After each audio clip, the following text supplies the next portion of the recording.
محرم کے حوالے سے ایک بات کر لوں. یہ 10 محرم کا روزہ, رسول اللہ صلی اللہ علیہ وسلم نے ارشاد فرمایا کہ عاشورہ کا روزہ مجھے اللہ کی رحمت سے امید ہے کہ 1 سال کے گناہوں کا کفارہ ہے.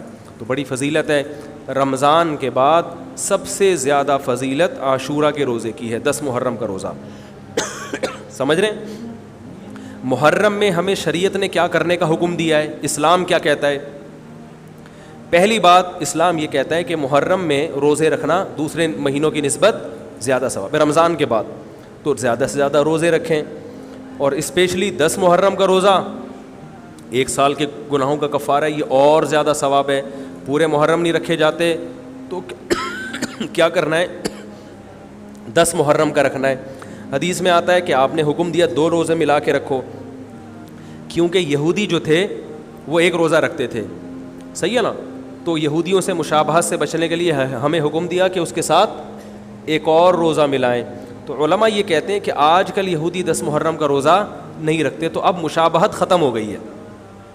تو اگر کوئی 9, 10 یا 10, 11 کا رکھ لے تو اچھی بات ہے, نہیں تو صرف 10 محرم کا بھی رکھ لے تو بھی انشاءاللہ پورا ثواب ملے گا, کیونکہ اب اس میں مشابہت رہی نہیں ہے.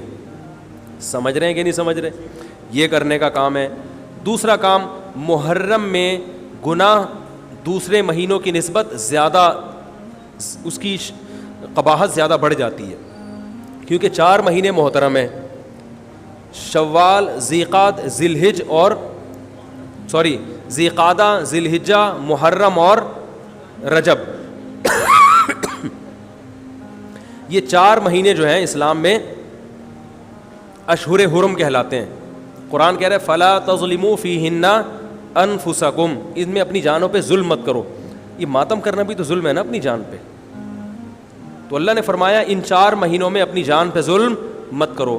کسی بھی طرح سے ظلم ہو, جسمانی ظلم ہو, روحانی ظلم ہو. جسمانی ظلم ماتم کر کے بھی ہو سکتا ہے, اور انگاروں پہ چل کے بھی ہو سکتا ہے, اپنے آپ کو پیٹ کے بھی ہو سکتا ہے. روحانی ظلم کیا ہے؟ گناہ کر کا. تو نہ گناہ کرنے کی اجازت, نہ کسی اور طرح سے. عام مہینوں میں بھی ظلم کی اجازت نہیں ہے, نہ اپنے اوپر اور نہ کسی اور پر. تو ان 4 مہینوں میں ظلم کی نوعیت بڑھ جاتی ہے. سمجھ رہے ہیں؟ یہ ایک محرم کی فضیلت ہے اسلام میں. اور تیسری فضیلت جو محرم کی, جو بعض روایات سے ثابت ہے, یعنی جو فضیلت تو نہیں کہیں گے اس کو, جو محرم میں کرنے کا کام ہے, وہ بعض احادیث میں آتا ہے کہ آپ صلی اللہ علیہ وسلم نے ارشاد فرمایا کہ عاشورہ کے دن اپنے اہل و عیال پر دسترخوان کو وسعت دو, اس سے رزق میں برکت ہوتی ہے. لیکن یہ جو حدیث ہے یہ ضعیف ہے, سند کے لحاظ سے پاورفل اور مضبوط نہیں ہے. بعض علماء نے کہا کہ اس کثرت طرق کی وجہ سے حسن کے درجے کو پہنچ گئی ہے. ہمارے ہی بعض اکابر علماء کی رائے ہے, علماء جو بر صغیر کے علماء, بڑے بڑے علماء ہیں, میں نام نہیں ذکر کرتا لیکن بہت بڑی اپر لیول کے علماء ہیں, ان کی رائے یہ ہے کہ یہ ضعیف, اتنی ضعیف نہیں ہے کہ بالکل ہی مسترد کر دی جائے, ٹھیک ہے نا, اور تعدد طرق کی وجہ سے درجہ حسن کو پہنچ گئی ہے. علامہ ابن تیمیہ رحمہ اللہ تعالی, جن کو سعودی عرب میں بہت فالو کیا جاتا ہے, ان کی رائے اور سلفی علماء کی رائے, جو سعودی عرب کے العثیمین, بن باز وغیرہ تھے, ان کی رائے یہ کہ یہ حدیث بالکل صحیح نہیں ہے, اور اس کی کوئی حیثیت نہیں ہے کہ دسترخوان کو وسیع کیا جائے اور عاشورہ کے دن کھانا کھلایا جائے. سمجھ رہے کہ نہیں سمجھ رہے؟ لیکن جو دوسری طرف معتدل علماء, معتدل سے مراد میں ان کو برا نہیں کہہ رہا, لیکن وہ انہوں نے حدیث کی جو, اب اگر آپ سندوں کی تحقیق کریں گے تو اس کو بالکل من گھڑت قرار دینا درست نہیں ہے.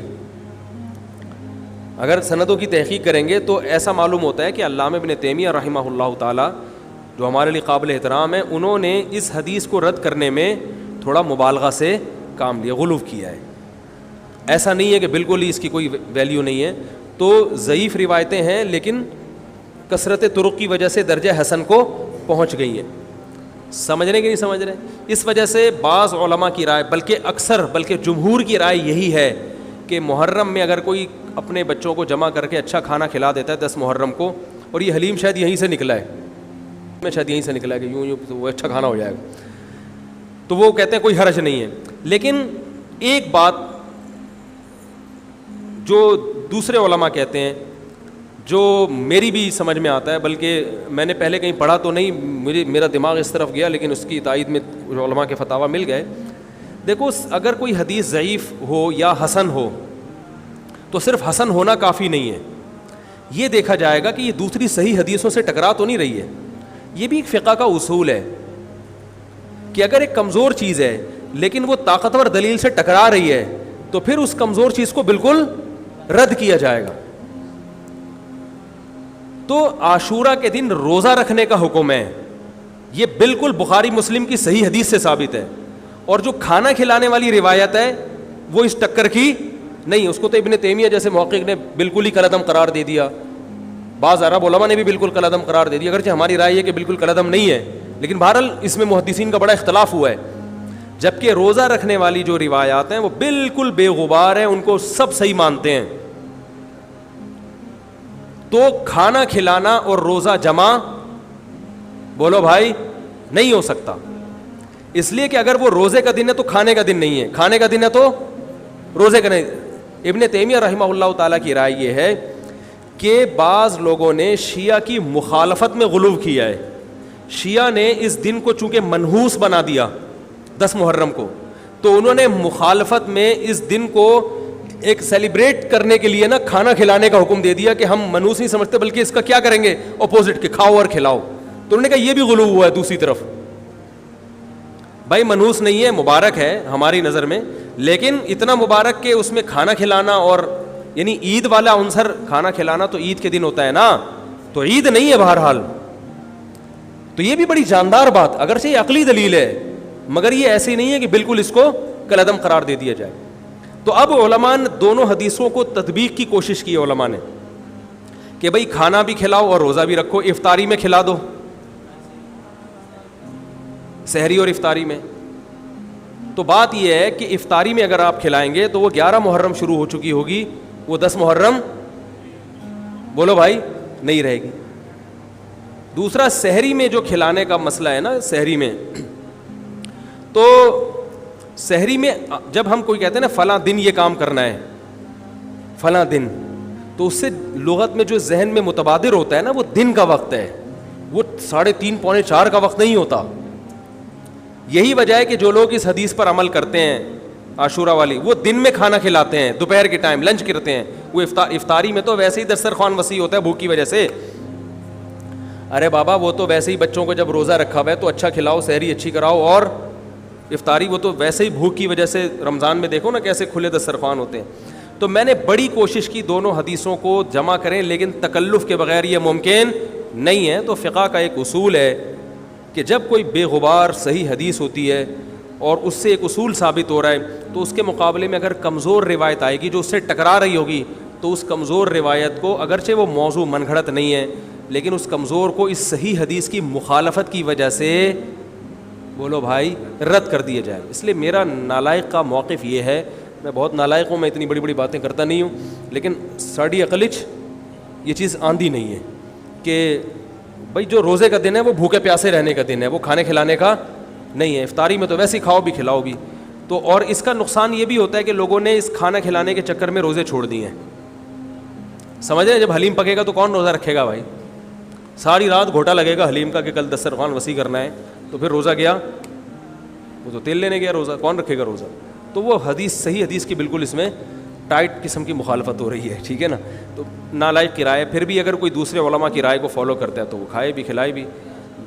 میں کہتا ہوں جو مضبوط چیز ہے اس کو لینا چاہیے، جو کمزور چیز ہے اس کو چھوڑ دینا چاہیے. ہمارے حضرت مفتی رشید احمد صاحب رحمہ اللہ ایک بات کہتے تھے کہ جہاں کھانا کھلانے کی حدیث آئے گی نا وہاں مسلمان اس کو لے ہی لے گا. کھانے پینے کی جہاں بات آئے گی مسلمان کیا کرتا ہے؟ وہ کہتا ہے بھائی یہ صحیح ہے، یہ بالکل صحیح حدیث ہے.